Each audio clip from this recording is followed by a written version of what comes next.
একটু বাজারে বের হব, তাই ঝটপট করে রেডি হয়ে নিচ্ছি। মুখে তেমন কিছু ইউজ করছি না, যেহেতু কাছাকাছি যাচ্ছি, তাই একটু পাউডার, একটু লিপস্টিক আছে, সে একটু ব্লাশার দিয়ে লুকটা কমপ্লিট করলাম। তো চলো দেখা হচ্ছে বাজারে।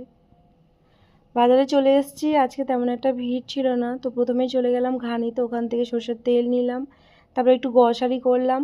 আর বাজারে ঘুরতে ঘুরতে দেখলাম এক জায়গায় বেশ ভালো ভালো মাছ নিয়ে বসেছিল একজন, তো দেখছিলাম, দাম করছিলাম, নিইনি।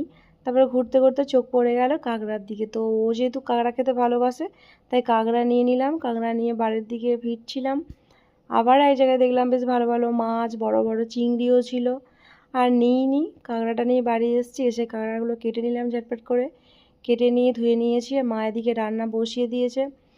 মা যেহেতু কাঁকড়া ভালো রান্না করে, তাই কষিয়ে ভালো করে ঝাল দিয়ে একটু রান্না করছিল। তো আমাদের রান্না প্রায় কমপ্লিট, তো চলো এবার আমরা খাবো। দেখা হচ্ছে নেক্সট ভিডিওতে, বাই।